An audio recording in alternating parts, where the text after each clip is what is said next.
This is the current federal tax developments for the week of July the 24th, 2023. Current federal tax developments are brought to you by Kaplan Financial Education and by your state society of CPAs. I'm Ed Dollars, coming to you from Phoenix, where we like to park above 110 degrees for an extended period of time because we hadn't done a period like this since 1974, and you might as well do it. And we needed to actually beat 74 too. So we've been playing that game here. So from a toasty Phoenix, but luckily inside an air-conditioned house, I'm Ed Zollers. We're going to talk about what's going on this week in the area of taxes. This week we're going to look at an IRS memo that was released right at the end of the week that makes it pretty clear that the National Office is informing IRS agents that they are wildly skeptical about extended supply chain claims for the employee retention tax credit. We'll talk about that. We'll talk about the flaws that they're pointing out in the examples they're having. And my unfortunate experience that way too often I'm running into reports that have all the flaws that they're discussing. And frankly, they are flaws in certain areas because it's just very clear that the burden is on the taxpayer to prove certain things. And regardless of whether you think Notice 2021-20 is the greatest thing ever or absolutely wrong on every issue, the reality is that you still then have to go back to the law. And under the law, there are certain things you'll have to be able to show because, again, the burden of proof in a tax matter is going to always be on the taxpayer. So it's not sufficient to say Notice 2021-20 is horrible, awful, flawed, terrible, could never be right. You need to have reasons, not just the fact that a notice is not binding. That's great, and I absolutely don't disagree with that. But I say that's not by itself enough to justify anything goes for an employee retention tax credit. So we'll talk a little bit about that memo. I'm going to talk about an interesting decision came from the Third Circuit, and this all seems to be triggered by last year's case the Supreme Court took up looking at whether a tax court petition for a collection case is subject to equitable tolling. The Supreme Court ruled that it was, and the tax court came out and followed up that case by saying, yeah, but that's only for that type of case. It doesn't impact deficiency cases. And now the Third Circuit says, hey, you know what? We think if we apply the theory that the Supreme Court used in that case, that we, in fact, should be able to get equitable relief. And we'll talk about why that's important, what it means. The fact that, unfortunately, in passing, the Third Circuit told us that there is a theory to get around it, which the Ninth Circuit appears to have already indirectly endorsed. So we could have problems in the Ninth Circuit where this Third Circuit basically opinion will not be taken up by at least that circuit. And then we'll talk about the fact that also, since it's contrary to a published tax court decision, why, for the moment at least, it's probably not going to be of much use except in the Third Circuit itself. So, bingo, if you're in the Third Circuit, great. If you're not in the Third Circuit, well, you keep watch and see if we get anything further, if other circuits start following the third. The third issue we'll talk about this week is the IRS was asked by the tax court to justify their suspense account method for S corporation losses deducted in excess of basis in a year that's closed to IRS exam. We'll talk about what the suspense account method is, the IRS's theory for justifying using that method, and the reservations that have been expressed by the tax court. Now, all they've done so far is kicked it back to the IRS to say, please justify and address our concerns. But certainly it seems likely that in the case here, assuming the case in question goes to trial, because this is just a preliminary motion for summary judgment, which the court has reserved ruling on, except to say that, well, probably it's pretty clear they would have ruled against the IRS and issued summary judgment to the taxpayer on this particular issue if they had to issue that judgment immediately. But they are giving the service a month to come back. So we may hear about this. I do want to discuss the suspense account method for losses. And also, therefore, what's going on here with the tax court case. And potentially, if the tax court does change it or object to it, what they'll probably accept, because the judge gives a pretty good indication there as well. So we'll talk about that. And finally, we're going to talk about a case that did get written up in the general press this week. And that's about a taxpayer who had to pay taxes on funds that were taken from essentially IRA pension funds they withdrew because they were being defrauded by the stepdaughter of the husband, daughter of the wife, who apparently has little shame.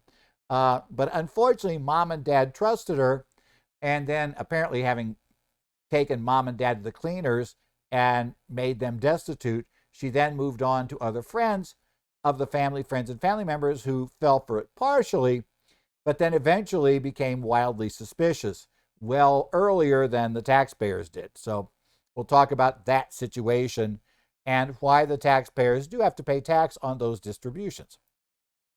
So let's start with this IRS memo, General Legal Advice Memorandum, AM 2023-04, officially dated July the 21st, although it appears to have come out and been issued by the IRS on the evening of the 20th, is when we seem to first see it make notice, and I saw posts about it.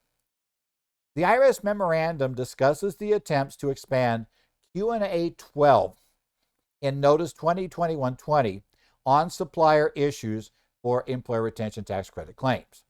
Under the employer retention tax credit, you may remember, there are two ways to qualify per the statute.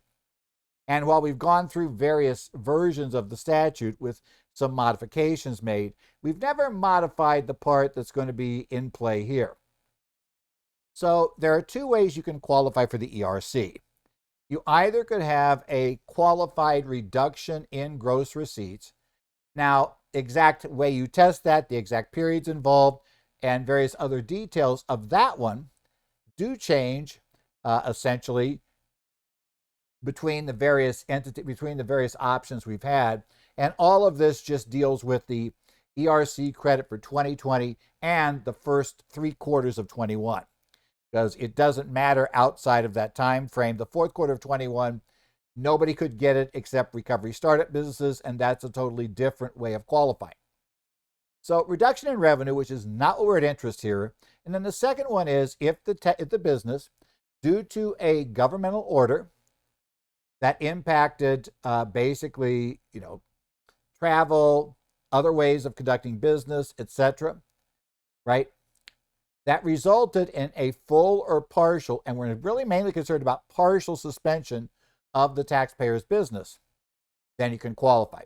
We're mainly interested in partial suspension because most businesses that were fully suspended laid off their employees, so they didn't pay anybody, and while they qualify during full suspension, reality is if you didn't pay anyone, then 50% or 70% of zero is zero. So bottom line, doesn't work in those cases. So we're generally looking for partial suspension.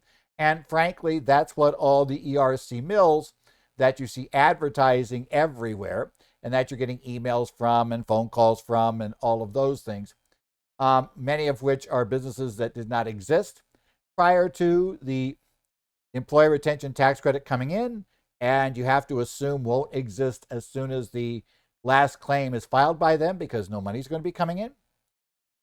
Those businesses are pushing claims on this because that's the broadest one. Those are the theories they will use to try to tell you that everybody qualifies under the rules, which, by the way, they frankly don't, or at least I'll put it this way, you have to get outside of Notice 2021-20, and if you do that, you have to realize the risks of doing that. So we'll talk about that here in a second. Now, they talk about a justification for supply chain partial suspension in this notice, which is nice because it was missing from Notice 2021-20. And let me make a point clear here.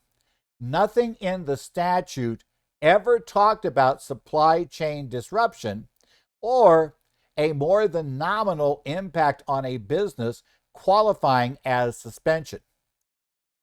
Okay? Nothing said that a supplier, an order that only affected the supplier, could result in full or partial suspension of your business in a qualifying manner, and nothing at all ever said that you could have a suspension without suspending anything.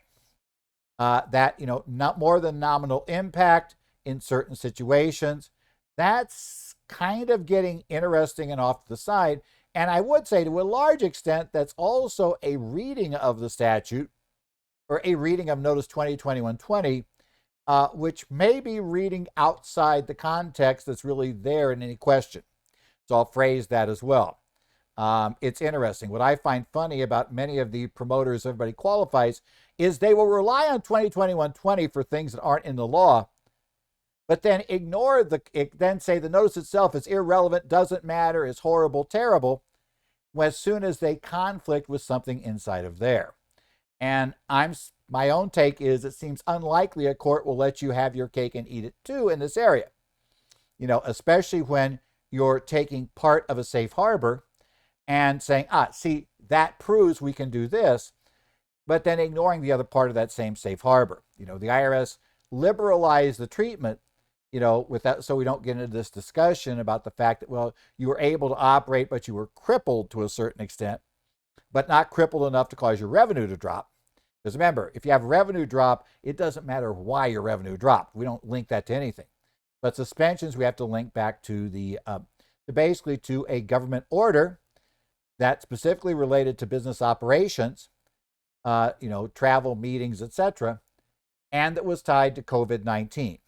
We have to be able to show all of that. So that's part of the issue.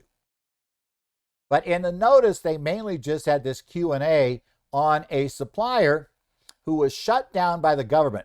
And that was the sole supplier for something that was crucial to your business. And because of that, you were shut down, right? You couldn't operate. You had to close operations because you couldn't get this thing that was absolutely crucial for your business. And so because of that, you just, couldn't operate. Let's say, trying to come up with some theory here about something, but let's say that you were specifically involved in a type of a specific part you needed manufactured. That part is not considered essential, part of anything essential, so the manufacturer is not essential. You're on a just-in-time inventory system. So when the only party that makes that part is unable to supply you with that part, you shut down. Okay, let's continue on. In the IRS analysis, we do note that the supplier option was not mentioned in the law. As I said, it was added by the notice. You will not see anything about a supplier option if you read the statute. And if you're going to reject the notice, then, or you're going to tell me the notice is invalid, then it's fair to say it's invalid in general. And then we start looking, okay, give me an analysis from the law that shows this. And the supplier option is never mentioned in the law. A court could reasonably conclude that there is no such option in the law. The fact the notice mentions it is, okay, IRS might not have the authority to do that, but that's not the issue before us today. What's before us is, does the law authorize it? Because you're telling me you're not relying on the notice, so I'm not going to pay attention to it. They also note that solely having a supply chain disruption is not enough. You must show a specific government order, or orders, could be plural, the time period they covered, what they stopped the supplier from doing, and why that required the supplier to, in essence, be unable to deliver you the product, as well as showing there was no alternative source of the product, and that product was crucial enough to your business to create a disruption that was significant enough to come up to the level of a partial suspension. And again, when I say the disruption, partial suspension, all of this is under Notice 2021-20 because the actual law itself says suspension. As I say, if I go to a dictionary and look for the word suspension, it basically says stop doing entirely. So if I'm going to suspend the business, I'm going to stop doing the business. So I have to be able to, so I would say per the law, it seems to me to be written tighter than the IRS allowed in the notice. And that's why I'm a little concerned when you tell me the notice isn't valid. Not saying it's valid. I'm not saying it might not be invalid. May very well be.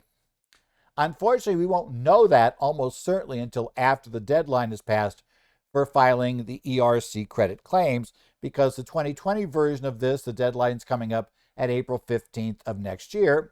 So we only have a few months to get a court case to rule on this, and I don't see cases going to court on this probably until late 2025, which will also be after the 2021 filing deadline. So I'm expecting, as long as it takes us to get court cases, that it would take a very lucky situation to get a ruling on some of the wacko, and that's what I'll call them for lack of a better term, theories I've heard for qualifying for the ERC in time for you to have that court case in your pocket, assuming it prevails. So you got to come up with an idea based on the law we have today that this will work. And as I say, I get a little leery about people who decide to use Notice 2021-20 and then discard parts when they're quoting things that seem to be a safe harbor that the IRS was liberalizing matters. So that makes it a little different. What they said was they decided that a person could step in the shoes of the supplier to link to orders that then eventually, as a carry-on, knock-on effect, required them to close their operation. As I said, we have some particular item. Let's say, we sell brand X trinket, and we're under an obligation only to sell brand X trinket, and only brand X makes the trinket, right? And we're not allowed to sell anybody else's version. And we are, like we say, got just-in-time inventory. So we run out of trinket, like 2 days after they can't supply us with new stuff, and they were shut down for 90 days, then that would be considered to be a suspension that impacted us if we can link it back. Now, the problem is I have to prove, as the employer claiming suspension, I have to be able to link everything up with the supplier under this theory that the IRS opened up with Notice 2021-20, which means I have to have government orders.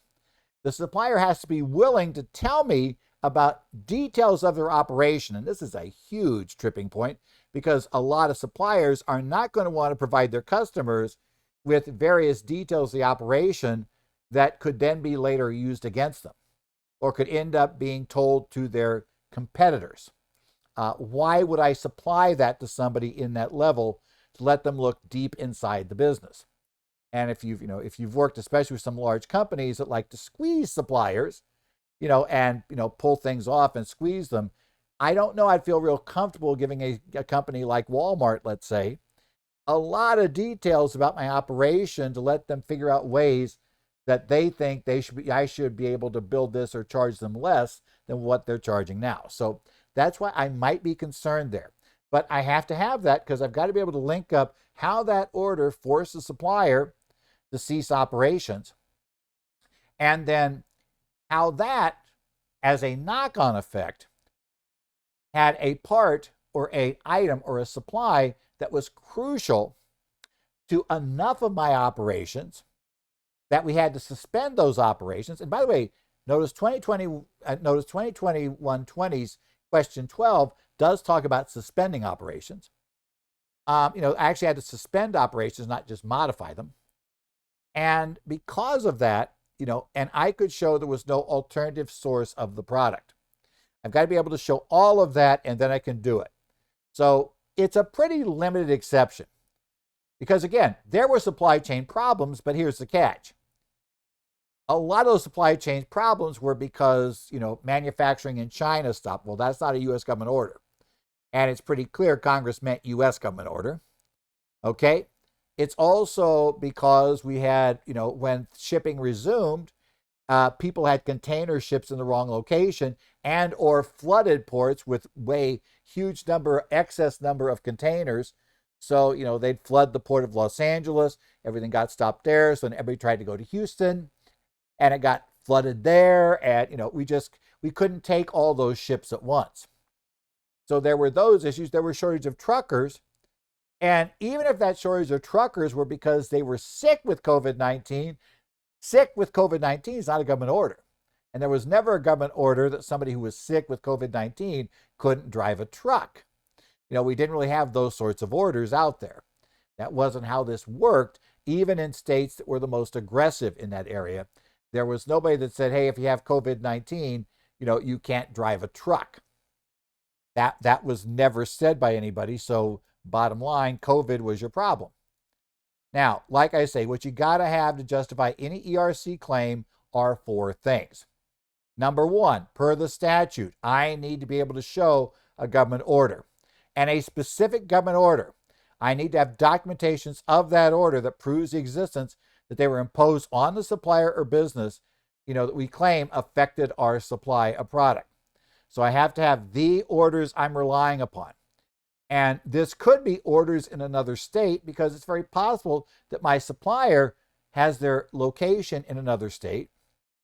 It's possible that a supply chain disruption, in this case, maybe the problem is that the supplier is now impacted because they can't get a supply. We get all kinds of things. It could be very difficult to follow this. And remember, it's got to be an order.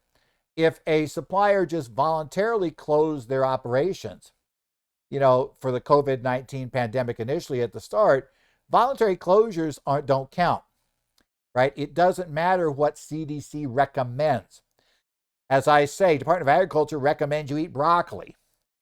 But that's not a government order to eat broccoli. Nobody's been threatened with their business being shut down because they didn't eat their broccoli. Nobody's threatened with being fined because they don't eat their broccoli. It's just basically, it's just suggested you eat broccoli. But if you don't eat broccoli, the government's not going to come down on you for doing that. You have to all have evidence of how the government orders or orders directly cause challenges for a supplier, forcing them to suspend their operations, right? That's going to be the key, because we need a suspension there, and then we can carry on, because again, it's a step in the shoes concept. We have to show that we now had an inability to obtain critical supplies. So we have to show why the supplier didn't have that. We have to show there was no alternative source available. We have to show it was critical to our operations. And it's not sufficient that it might be more inconvenient, that it might only be available at a higher cost. None of that matters. It has to be unavailable. Unavailable doesn't say unavailable only at exactly the same price with all the same terms we had before. It's not anywhere we see that. It says unavailable. Again, if it's available, then the order didn't force the shutdown under these ideas. And then finally, a clear documentation showing how not being able to obtain that supply led to a full or partial suspension of your own business operations.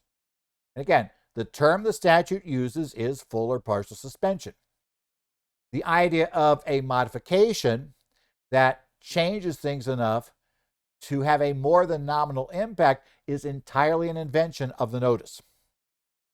And again, we're getting a little iffy when we're going to say the notice is perfectly fine for this, but totally wrong about this other thing. It's like, well, you better be able to build your own justification for why the notice is valid on a suspension that doesn't suspend things.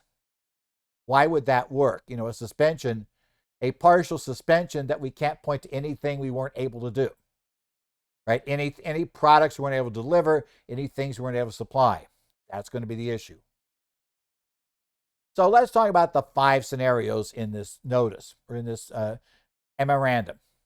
Scenario 1, the taxpayer has a critical material, but they're not just-in-time inventory.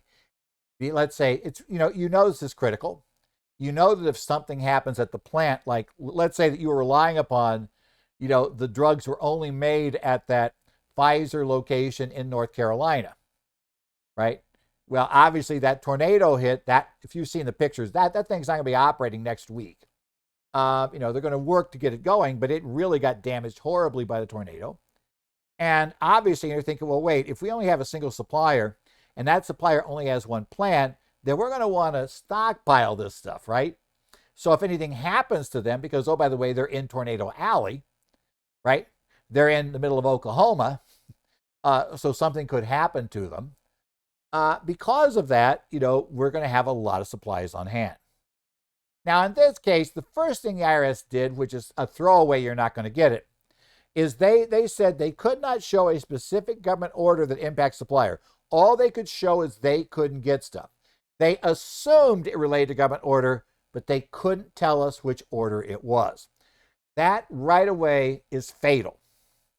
You need to be able to show what the supplier would have to show that they qualified for the employee retention credit. So I got to be able to dig in and show that they qualified.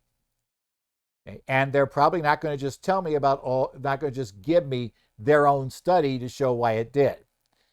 Again, maybe you've got enough influence over your supplier to do that, but I have a feeling in a lot of cases you don't. Supplier's going to tell you none of your business. Why am I going to give you these detailed and very private and sensitive information about my operations? In this case, why should I do that for you? You're going to use it against me, right? You're going to use it against me, or you're going to go to an alternative supplier and say, hey, I've got all this dirt about how they do this and why they can do the stuff and why their stuff meets the standards that we need. So I'll tell you all that. You just agree to do it for me cheaper. So I'm a little skeptical of the supplier providing that data, but that's okay. But the second problem here was because we had that big supply, because we were ready for the tornado to hit the plant in Oklahoma, we have a bunch of extra supplies on hand because we realize how important it's going to be to make sure that we don't run out of this part.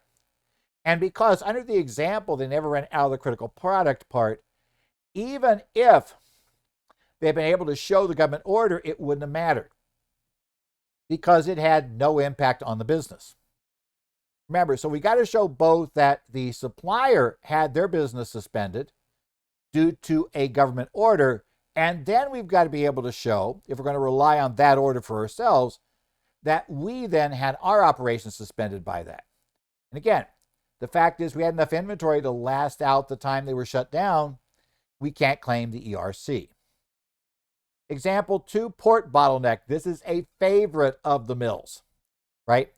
They say, well, we had trouble getting supplies. They couldn't move out of the Port of Los Angeles, the Port of Long Beach. I think it is the Port of Houston. Whatever port we're talking about, they couldn't move out of that port. And because of that, we therefore qualify for ERC because our supplies were in port. The problem is, do you have the government order? In the example, they had various, they assumed it was due to an order, but they didn't have one.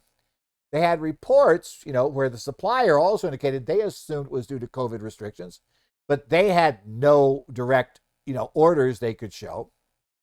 And this gets even more complicated because what we have to show now is, if we're going to do the port theory, is we've got to show the impact on the port.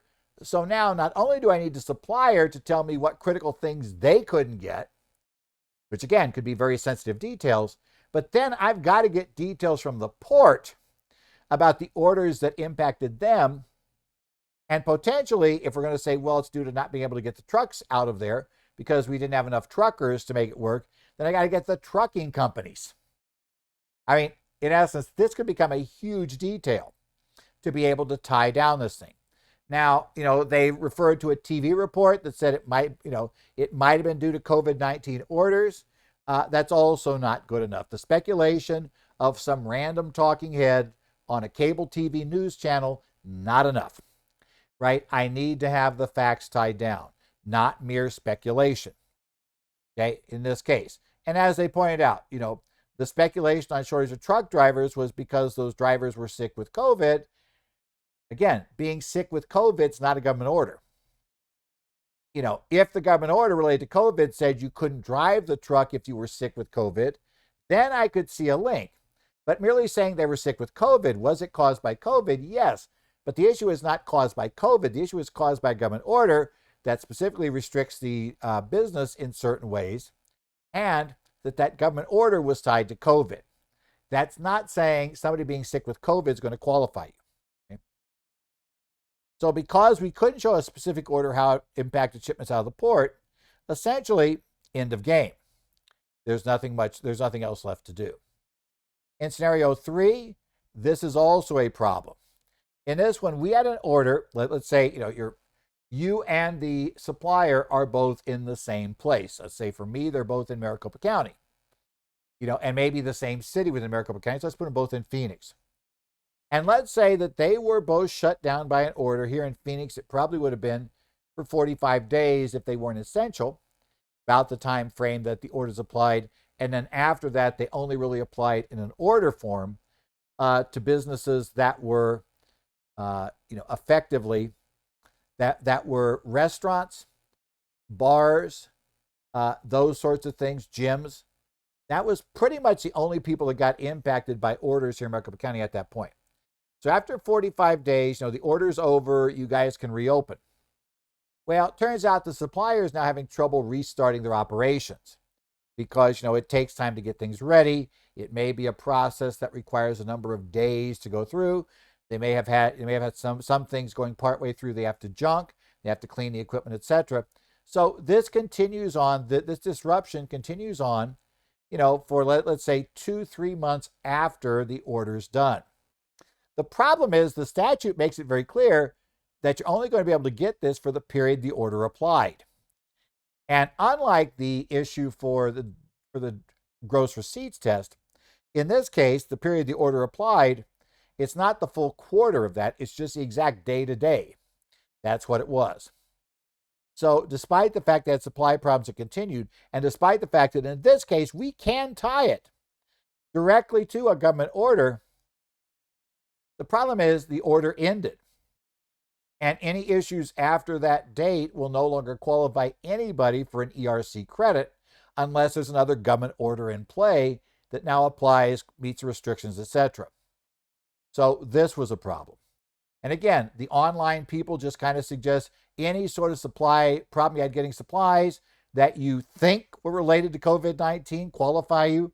That's flat out wrong. That one, I will say with anybody, I don't give a darn whether Notice 2021-20 is valid or not. If all you've got is, I think it applies to government order, it's like, I think it applies is not enough to meet the base requirements of the statute. And that one, anybody tells me that's not true, they are selling you something, and don't buy the Brooklyn Bridge from them either. Scenario 4. This one says you could buy the product, you could buy this product, but it was from a much more expensive supplier. Okay. So let's say the regular supplier was unable to provide your critical supply. And I'll even concede it was due to a government order related to COVID, and we can prove all of that, right? But there was another supplier that supplied the product, but at a much higher cost. But they did supply the product. We would be less profitable, right, if we sold it that way, or we would have to raise our prices, and that would probably cost us certain sales. So whatever, we could do that. Higher costs and lower profits are not a suspension, right? You didn't stop doing anything. You still produce product. You still can provide that product to customers. It's able to do so. You just have to pay more for the supply. Kind of like right now, if you have to drive, if you're transporting, you're a trucking company or you're whatever, we've had fuel prices go through the roof on a few occasions, and it's like, that's just a cost of doing business. Sometimes prices change. And that's not a suspension related to a government order.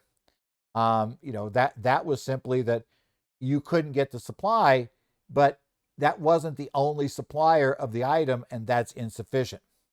Finally, this is where we have a true suspension. We cannot get it. The supplier is blocked, but it's for a very minor number of things we sell. Okay. Let's say we're a retailer. Let's say we're Kroger. Okay.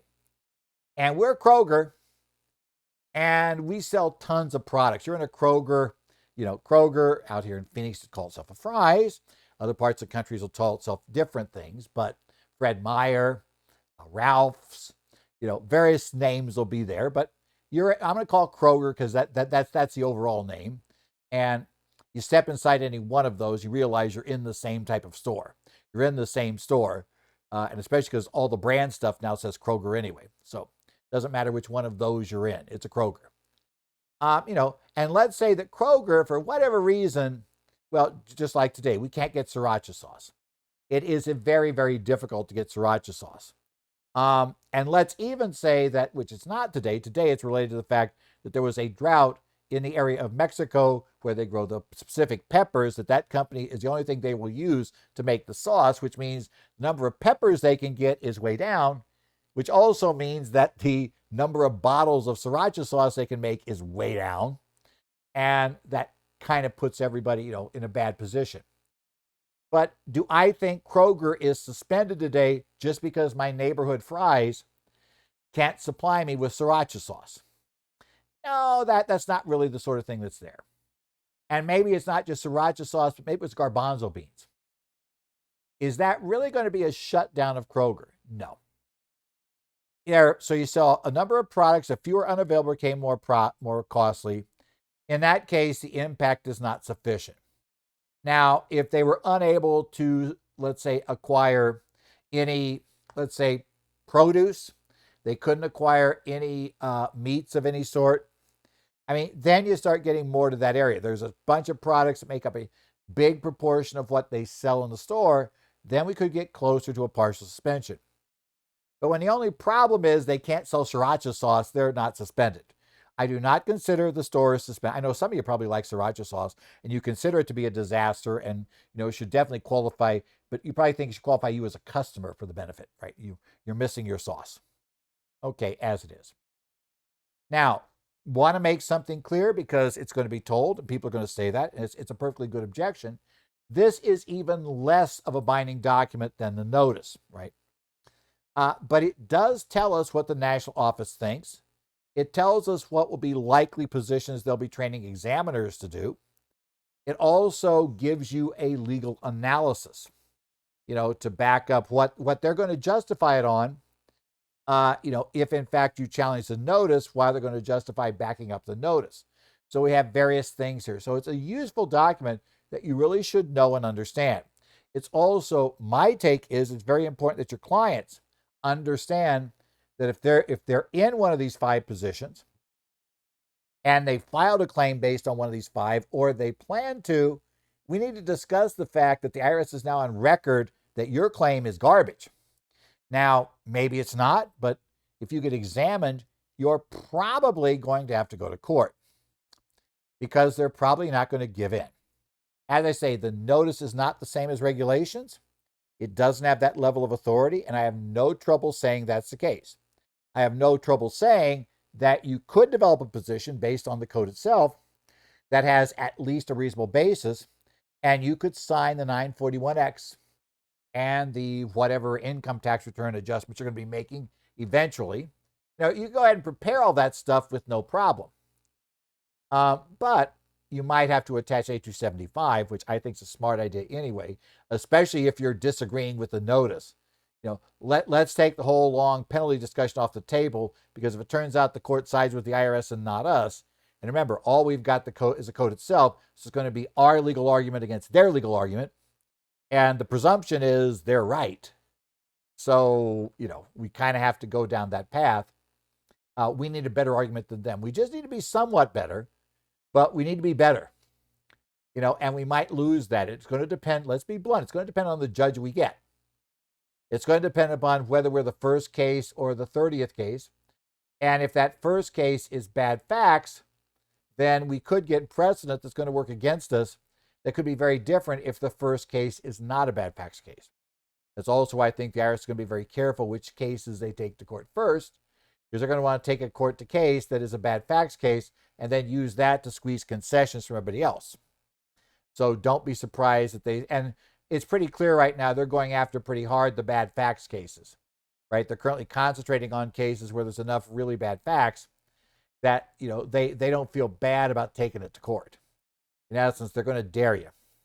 And whether somebody's taking up the dare, we won't really know for a couple of years as to, whether they're taking up the dare and they really, really, really plan to go to court on this and fight to the end, or whether they're going to go ahead and negotiate some sort of settlement and then forget about it. That'll be the different issue, right? So we do know agents are going to go on that. And this is the biggest fallacy I hear, and I've seen it posted in numerous places. I've seen it referenced. I've been on the phone with promoters who've said this.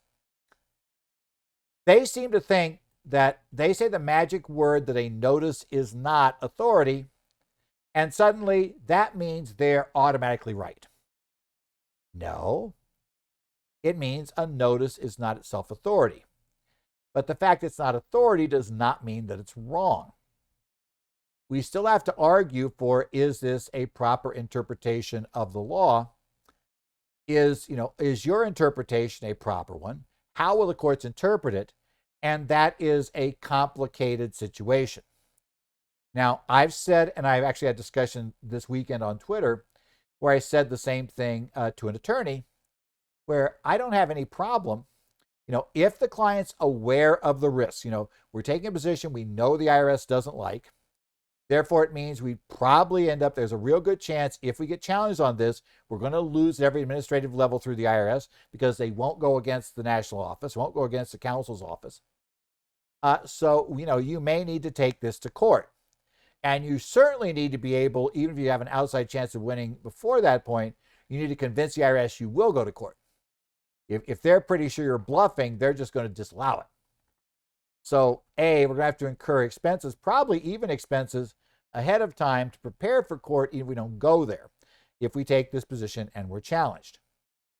As long as the client's aware of that, as long as you have independently concluded, based on authorities allowed under the regulations for 6662, 1.6662-4D is where we have our list of authorities for the safe harbor.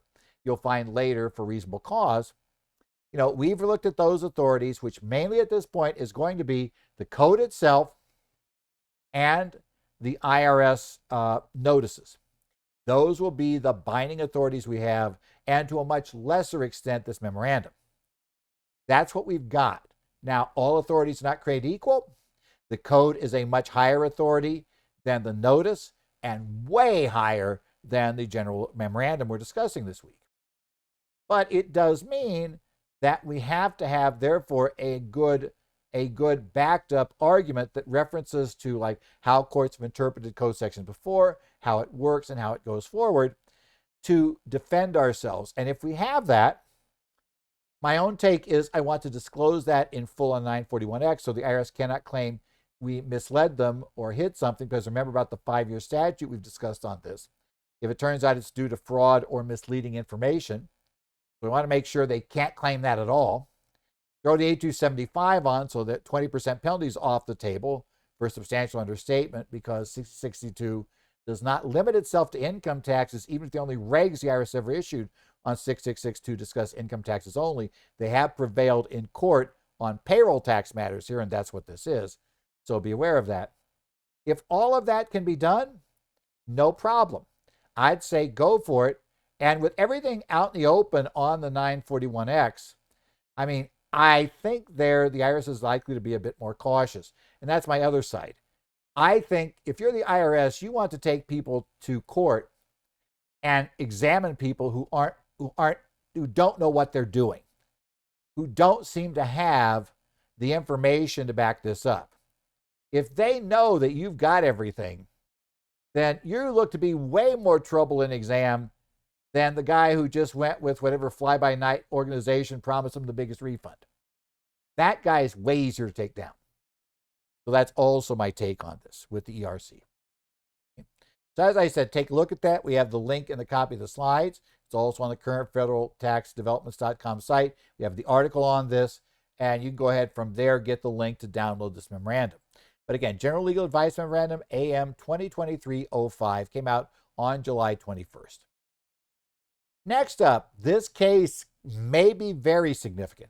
This is Culp versus Commissioner. It's the Third Circuit Court of Appeals, case number 221789. This is an appeal of a tax court opinion, and the Third Circuit issued their opinion on July the 19th. Now, the tax court has traditionally held that the 90-day deadline for filing a petition challenging a notice of deficiency under 6213A is jurisdictional. What that means is absolutely there is no relief. You can't argue that, whatever unfair thing happened, that you should be able to go a minute beyond that time. Only for the limited items that the statute allows, which is if the tax court offices were totally unavailable, can you get any sort of extension on the 6213A deadline. They've been very clear about that.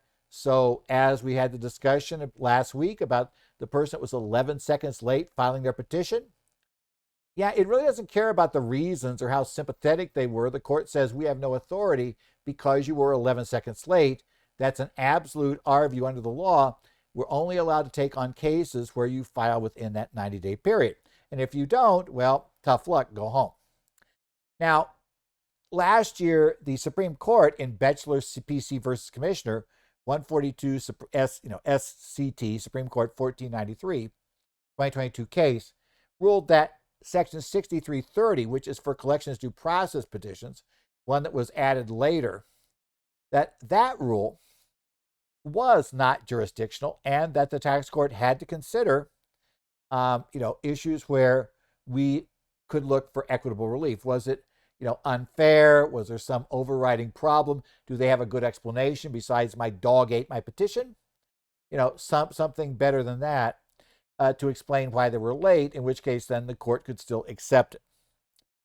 Now, in Hallmark Research Collective versus Commissioner 159 DC number 6 earlier this year, the tax court said even though Batchelor said that the 6330 things were able to be claimed under the, or basically could be done with equitable relief, that was strictly limited to the CDP cases they were talking about in Beckler, did not apply to other things before the tax court, specifically did not apply to 6213A petitions on a deficiency notice.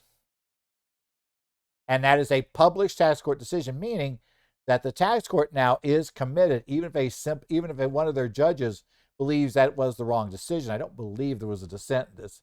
But if there had been, that judge hears a case, they're now required by the precedent of the tax court to dismiss it if you're a second late filing a petition. Doesn't matter what your reasons are unless the tax court itself was unavailable for filing at the deadline time. Now, in this case, the taxpayer filed a petition well after the 90-day deadline. I strongly suspect this taxpayer simply didn't pay attention to their mail. That seems to be a real big issue here. The taxpayer in culp claimed either the IRS had never mailed their notice of deficiency or they had never received it. Now, there are two questions here. First, the court looked at the question on appeal.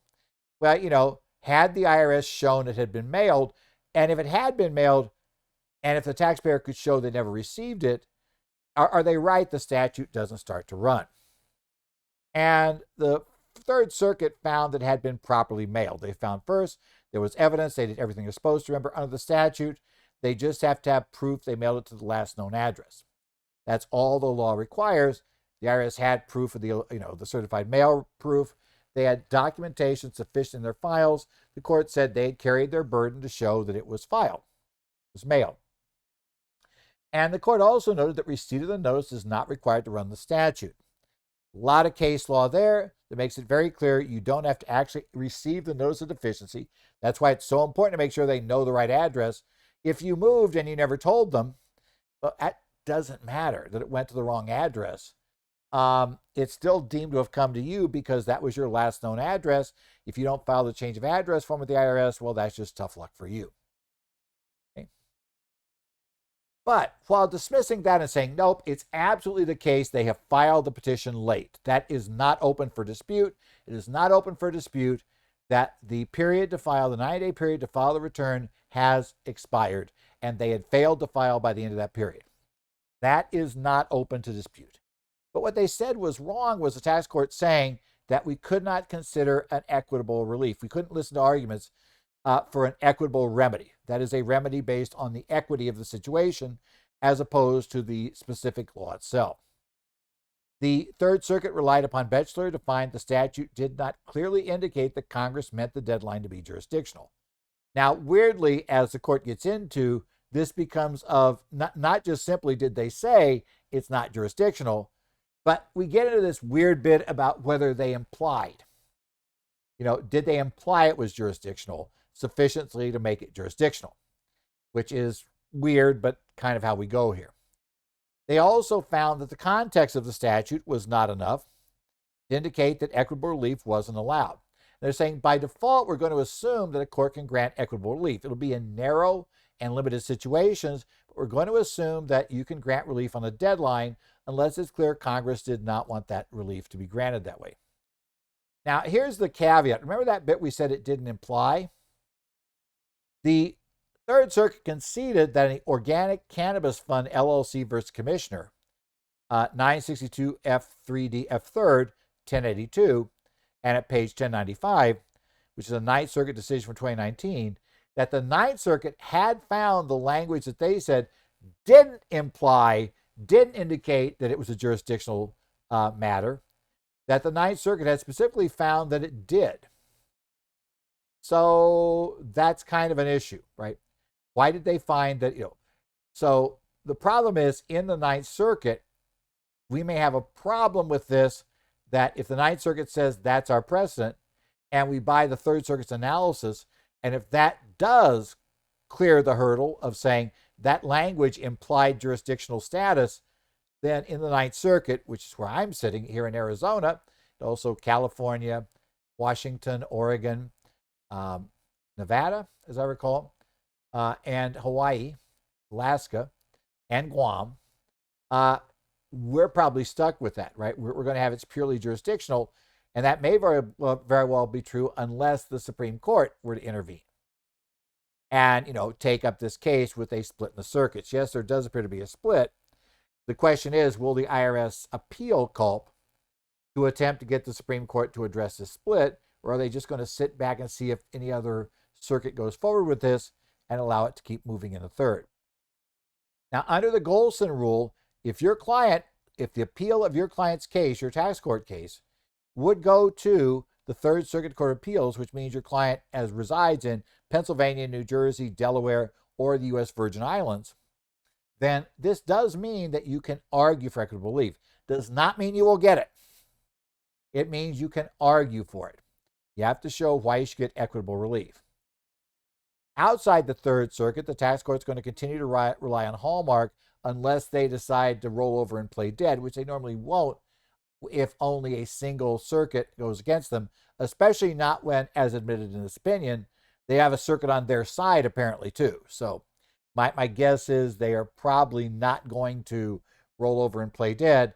So unless you're in the Third Circuit, which again, Pennsylvania, remember the Third Circuit is Pennsylvania, New Jersey, Delaware, and the Virgin Islands. If you're not there, then your client may have a problem there. The other problem is, even though culp can act for equitable relief, my own read of the case is I don't think they're going to have a great case for it unless they got a really, really, really good explanation. I think the problem is, why? Can you tell me why you didn't receive it? Is there some explanation? Was somebody stealing mail from every mailbox in your neighborhood constantly? What was the reason why you didn't get it, where it would be totally unfair to, hold you to the rules that apply that Congress wrote? And, as I said, so far, I'm not sure this taxpayer is going to qualify under that, but that would appear, at least they are going to have their day, to some extent, in court to argue it, assuming the IRS decides to go forward, and do this. But my guess is, don't be surprised if culp back in the tax court simply holds a hearing on equitable relief and then issues a decision saying they don't qualify for it. Because by the way, that's expected to be the normal result. Normally, you got to meet the 90-day deadline. So you basically don't want to hope you meet it. In Canwell versus Commissioner, there was an order issued this week. Now, that case is dockets number 23-766-18, 23-769-1, 23-776-118, and 23-842-18. If you haven't guessed, this is an S corporation for shareholders have this issue in their case, and this is going to the tax court. And this decision came down on July 18th. Now, this issue involved a taxpayer that deducted losses from an S corporation in excess of basis in a prior year, not the year under exam, right? That prior year was closed for adjustment when the IRS had covered the issue, so they used what's referred to as a suspense method to deal with the issue, beginning in the first year available to them for adjustment. Now, the suspense method, the loss that was allowed but should not have been taken, is placed in what's called a suspense account. Okay, so we establish this. So let's assume, we'll go through an example here because the IRS laid out an example that the court and the IRS played with, and that's kind of where some of this comes from, is how it's going to work. But you would hold on to it. And what would happen is, at least on paper, is that no loss deductions or non-taxable distributions would be allowed until the income items from the S Corp absorb the entire suspense account, because suspense accounts would be pushed against them.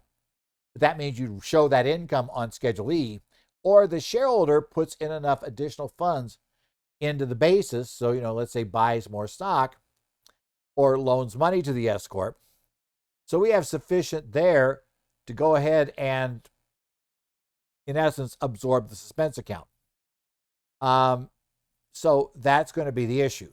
So one big problem we're going to have here is how the IRS viewed this in this case. So let's take a look at the basic structure of the problem here. And what we're looking at here is, let's say, beginning in year one, we had basis of 0. Now, in year one, we have a $100 loss in the S corporation. And let's say one shareholder, to make this simple. That shareholder went ahead and claimed that $100 loss, even though they had no basis in the shares. Okay? So that's a loss in excess of what's allowed. Now, in the second year, again, the basis is still 0. They have another $100 loss. But this year, they recognize they have no basis. They put this $100 basis, they don't claim a deduction for it, they put it into a loss carryover account. So basically, they did that. Now, in year 3, they had $100 worth of net income from the S Corp. And what they ended up doing was reducing that by the $100 loss carryover from year 2 and showing 0 income on the return. Their basis would also still be 0, right? Because we offset the two. Their basis is still 0, and that's how we're done.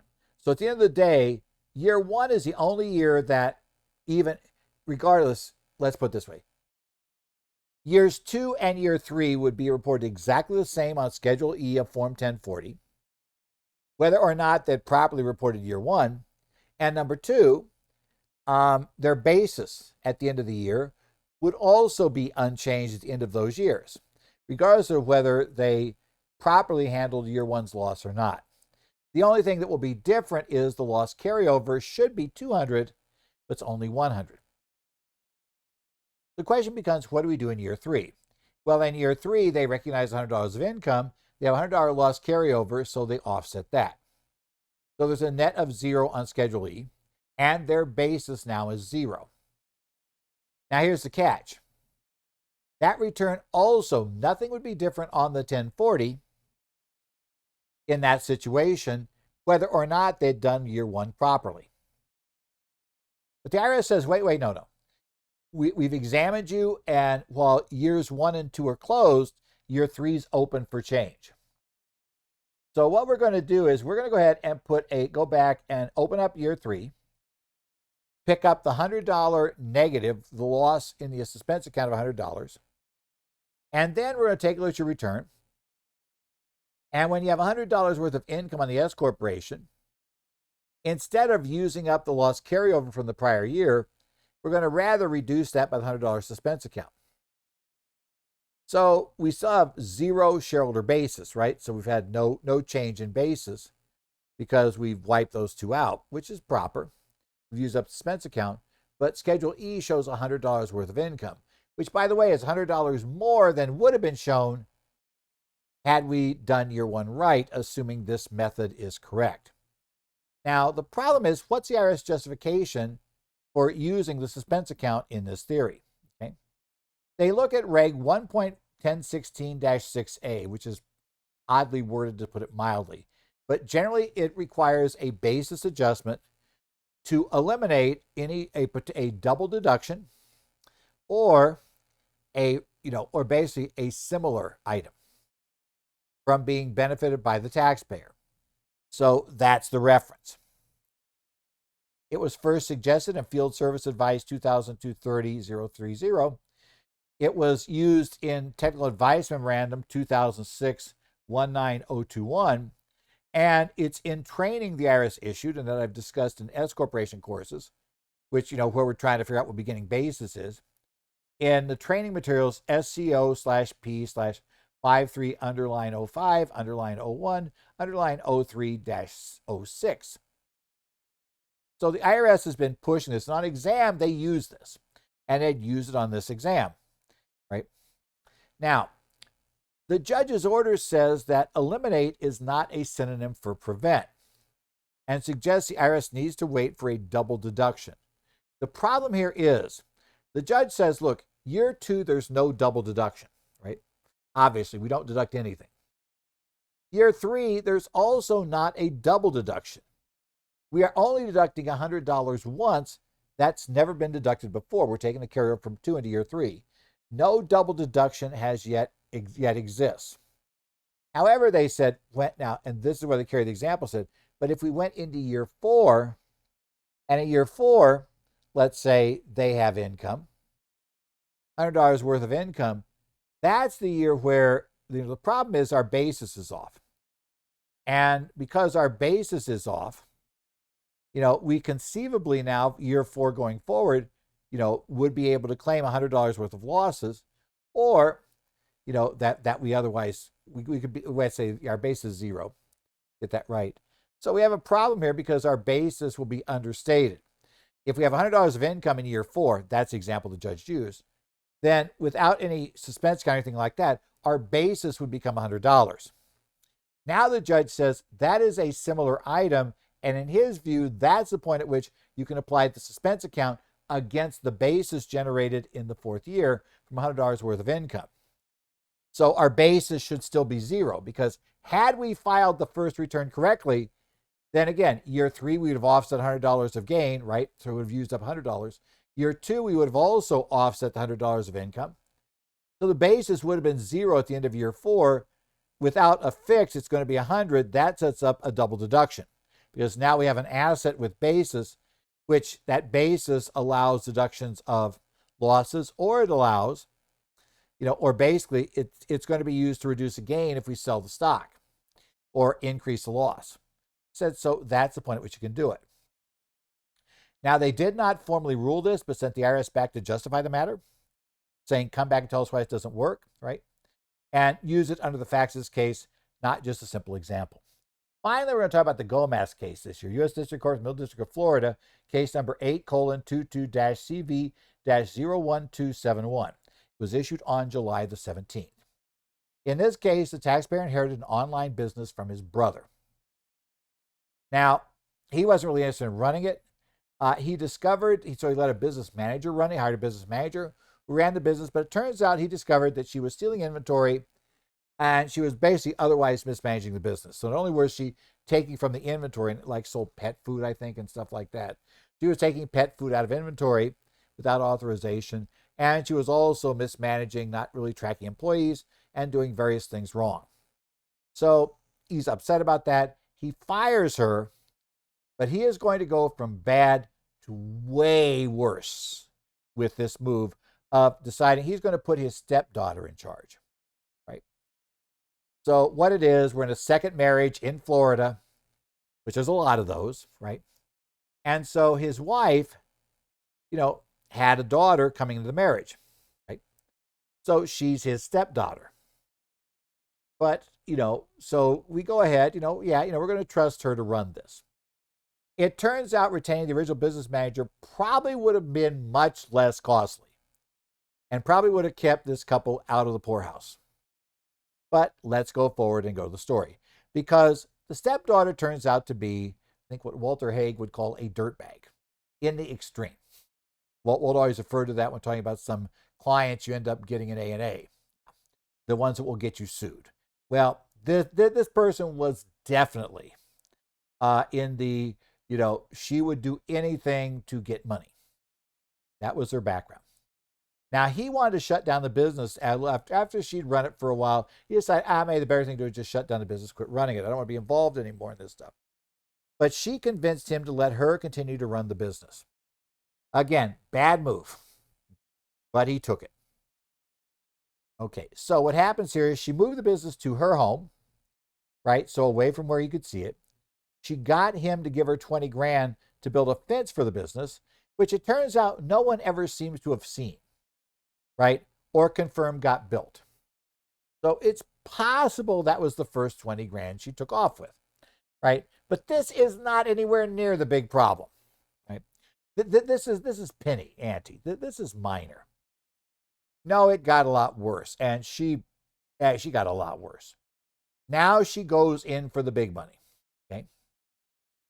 She tells her stepfather, she's now discovered that the former manager and other employees, former employees of the business, all of them had opened up merchant service sub-accounts, and they used his personal information, so it appeared that he had opened up the accounts, and they had defrauded many, many people. So now the credit card companies are coming back after him, after this entity, and she says she's gotten letters that's made clear, that they're referring it off to, county prosecutors, etc. And she says, "Oh, you need to get this attorney involved." But she convinces him not to just hire an attorney and go talk with an attorney, but rather to have her deal with the attorney. So everything for the attorney will go through her. If you're thinking that's unusual, it is. If you're thinking, why would you want to do that? You should come with the idea that it turns out that even though she told him a real attorney's name, right, and said she was hiring this person to do it, and she gave a real name, you could find this person, you look them up, they'd be there, they're in good standing with the bar, looks great. Aside from the minor detail that she never actually ever talked to this guy and never met, and so she was pulling a scam just using his name. Okay. Now, she told her that the company and he were liable for the missing funds, which I think were well over, I think like one supposed settlement they got was for over $7 million of, misappropriated funds that supposedly she and the attorney had worked out to solve that. She put a lot of work into the scam. Okay.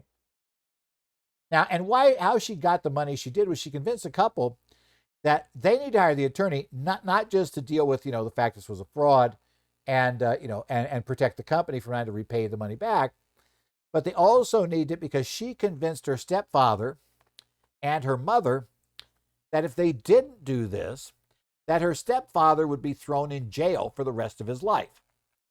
And he bought it. They bought the story. So now they're desperate. They'll do anything.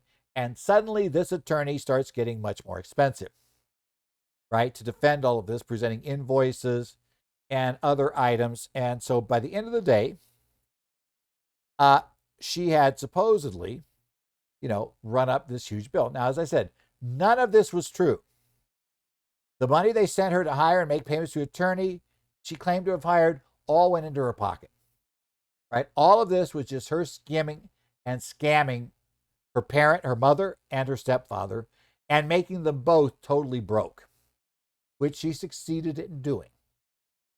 Okay, this person is a problem person, to put it mildly. By the way, yes, she's been convicted for this now, right? And she's spending time in jail. Now, what happened was that Mr. Gomez took money from all of his retirement accounts to make these payments and pay tax on those large distributions. So he was taking money from the account. He ended up taking over $1.1 million from the accounts, and of that, over $700,000 went to his daughter, and it appears the vast majority of the rest was withheld on the distribution to pay his taxes.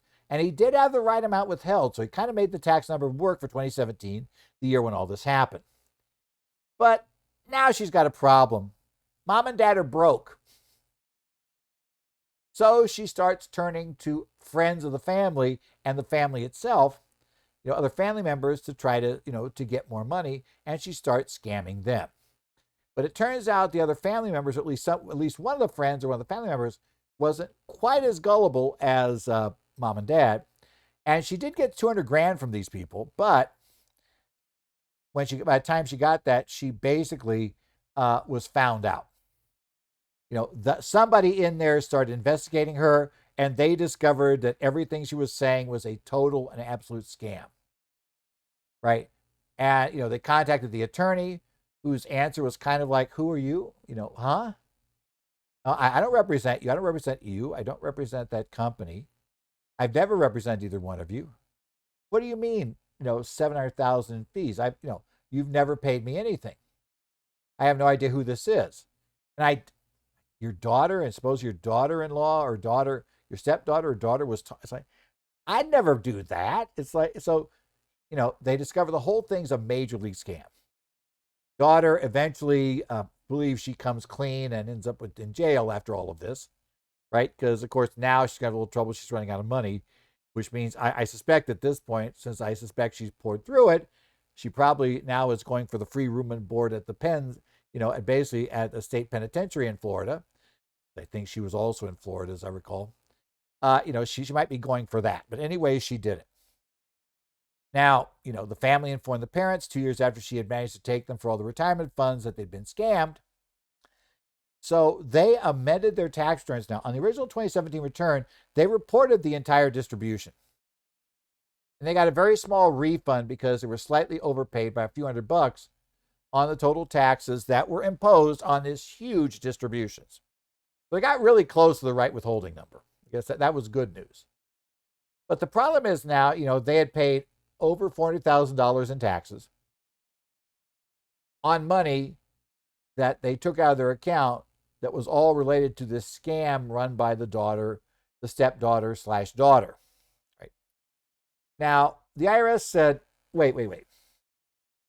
You want a refund, and you tell me it's because either you never benefited from it, it's really her money, or you're telling me that it's because it related to paying business expenses for legal fees for the business you were in. And the IRS said, no, we don't buy either of those. We don't believe, it was a distribution. Distributions from retirement accounts are taxed to the beneficiary.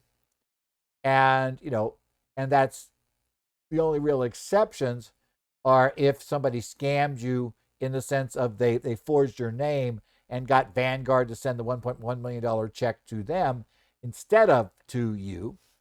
But they said that didn't happen here. You told the custodian to transfer $1.1 million to your checking account. Where it went, it was in your checking account, and then from your checking account you transferred funds, some of them, to your daughter. And obviously 400,000+ funds were used to pay your taxes, and some other funds from the distributions were used to pay other expenses. So you had full control of those dollars all the way through. And yeah, I feel bad that your daughter scammed you, but let's think about it. If somebody steals money from you, probably you had that taxed at some point, right? You go, you cash your paycheck, you put it in, you get like, $100 from the ATM, and somebody then shows up and robs you and takes that $100. Well, that doesn't mean the $100 of your salary is not taxable. As they said, that's kind of how it works. And the Court of Appeals agreed on that, right? The key problem was, first, about it being taxable to her, was that, no, you ordered the distribution. The distribution came to your checking account. The distribution was fully under your control. It hit your checking account. Now, after it hits that was the issue. That was the point at which it became taxable to you. After it was in there, the fact that you then sent it off to your daughter to pay a non-existent lawyer is sad, but it's not relevant to who pays tax on the $1.1 million. Just like, you take $1.1 million out of your retirement account and you decide to use that, and send it to Bernie Madoff. Well, that's nice, but you're still taxable on the retirement account, right? When if you sent that money to Bernie, the net amount to Bernie to invest when he was not really doing anything with the money, he was, just purely using a pyramid scheme. That doesn't make the distribution non-taxable. Same problem there. They noted it would have probably been a very different result had she forged their name and stolen the money from the account directly. Because then there is case law that says, well, in that case, you weren't the actual person receiving it. It was misdirected. She has income for that amount, but you don't have income from the retirement account because there was never an authorized distribution to you, even if the funds are now gone permanently, right? Okay. What about the business expense? Because they issued her a 1099 miscellaneous on this. They said, here's the problem. There were no legal fees were ever paid. There were none. And secondly, he had no current operating business, which any expenses could be attached. There was nothing going on. This was a personal criminal and civil case, or would have been if any of it had been real, which it wasn't. Right? There's your problem. It was pure and simple just theft. Now, the judge tells us that while it was pure and simple just theft, he did note that because of the Tax Cuts and Jobs Act, that theft that would have been deductible previously is no longer deductible, right? It was out. Now, the judge then says, first thing, he criticizes the IRS for not just waiving the tax. I find that a little disingenuous because he doesn't do it either. And I have some theories he could have spun to have made it non-taxable if he wanted to. I realize he doesn't like the bad facts equal bad law scenario, but that's just as bad for the IRS to decide among people not authorized to get money who are just going to send money to. I mean, it's the same problem he's trying to deal with himself, and he didn't deal with it. So I'm a little concerned there.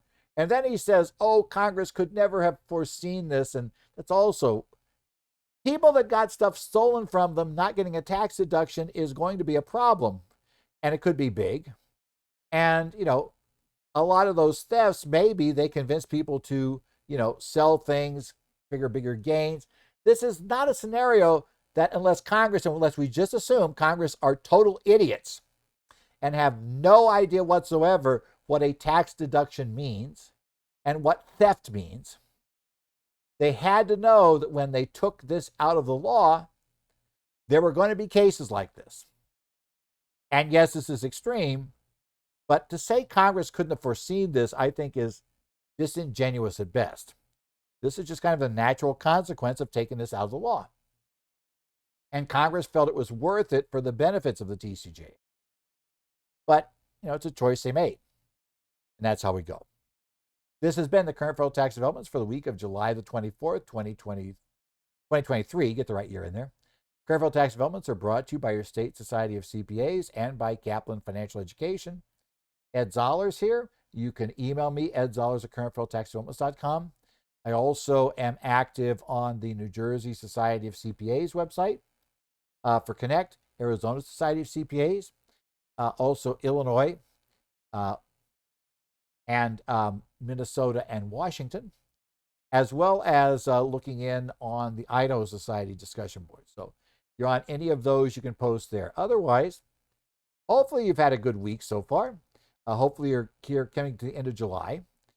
We're hoping like mad that within some time here in the next week, we will finally drop so our highs during the day are below 110 here in Phoenix, at least the official ones at the airport.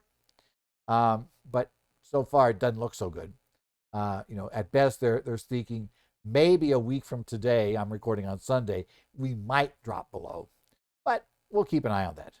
Otherwise, I will be back here next week, and we'll talk about what's been going on in the area of current federal tax developments.